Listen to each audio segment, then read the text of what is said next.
جو مادہ شفا کا ہے وہی شفیع کا بھی ہے۔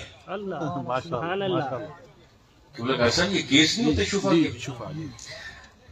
میں عرض کرتا ہوں، دو بھائیوں کا اگر پلاٹ ہونا 10-10 مرلے کا ساتھ ساتھ، تو ایک بھائی کسی اور کو بیچ دے، دوسرا بھائی جائے گا وکیل صاحب کے پاس کہ حق تو میرا بنتا تھا، میرے بھائی نے کسی اور کو بیچ دیا ہے، اب کیا کریں؟ وکیل صاحب کہیں گے ہم جج صاحب کے سامنے شفا کا کیس کر دیتے کہ حق تو میرے موکل کا تھا، ان کے بھائی صاحب نے کسی اور کو دے دیا، اب آپ شفا کا کیس میرے موکل کے حق میں کریں، تو فیصلہ آپ کے حق میں ہوگا، پلاٹ آپ کو مل جائے۔ سرکار کو بھی شفیع اس لیے کہا جاتا ہے کہ قیامت کے دن فرشتے پیشانی کے بالوں سے پکڑ کر گھسیٹ کر جب لوگوں کو، گناہگاروں کو جہنم کی طرف لے جا رہے ہوں گے، تو حضور اللہ کی عدالت میں گناہگاروں پر شفا کریں گے۔ سبحان اللہ۔ اور عرض کر کے مولا، ان گناہگاروں پر حق تو میرا بنتا تھا، یہ فرشتے پکڑ کر کہاں لے جا رہے ہیں؟ شفیع تو تو نے مجھے بنایا تھا گناہگاروں، کیونکہ آقا فرماتے ہیں اللہ نے مجھے 2 چیزیں دی، محبوب ان میں سے ایک اختیار منتخب کیجئے، یا تو آدھی امت بغیر حساب کے بخشوا لیں۔ سبحان اللہ۔ یہ کتنی بڑی بات۔ سبحان اللہ۔ آقا فرماتے ہیں 1.25 لاکھ نبیوں کی قیامت کے دن مجھ سمیت محشر میں تمام امتوں کی صفوں کی تعداد 120 ہوگی، تمام امت 120، اور سرکار فرماتے ہیں ان میں سے 80 صرف میں محمد کی امت کی۔ سبحان اللہ۔ 80 صفیں تے 80 چلیے 40 بغیر حساب دے بخشی جاون تو چھوٹی گل تو نہیں، بڑی بات ہے۔ لیکن سرکار فرماتے ہیں کہ اللہ نے مجھے فرمایا محبوب یا آدھی امت بغیر حساب کے بخشوا لیں یا حق کی شفاعت رکھ لیں۔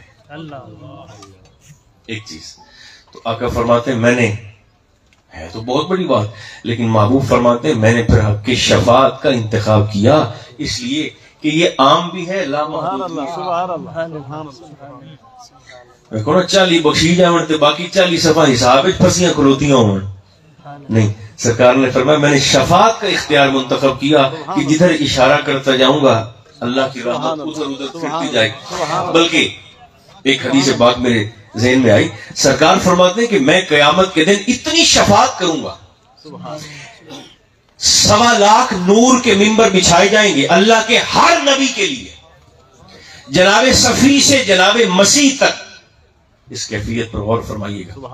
آقا فرماتے اللہ کا ہر نبی اس نور کے ممبر پر تشریف فرما ہوگا، ہر نبی بیٹھ جائے گا، مگر میرا ممبر خالی ہوگا، اللہ اکبر، میں نہیں بیٹھوں گا، اس خوف سے کہ کہیں میں ممبر پر تشریف فرما ہو جاؤں تو عذاب کے فرشتے میرے کسی غلام کو پکڑ کر کھینچ کر جہنم کی طرف نہ لے جائیں۔ سرکار فرماتے ہیں میں کھڑا رہوں گا، کیا بات، سبحان اللہ، اور میں تب تک شفاعت کرتا رہوں گا کہ جہنم کا دروغہ مالک وہ مجھ سے مخاطب ہو کر عرض کرے گا حضور آپ نے تو اتنی شفاعت کی ہے، اتنی شفاعت کی ہے حضور، اتنی شفاعت کی ہے کہ آپ نے تو اپنی امت کا کوئی ایک بھی غلام میری جہنم میں رہنے ہی نہیں دیا۔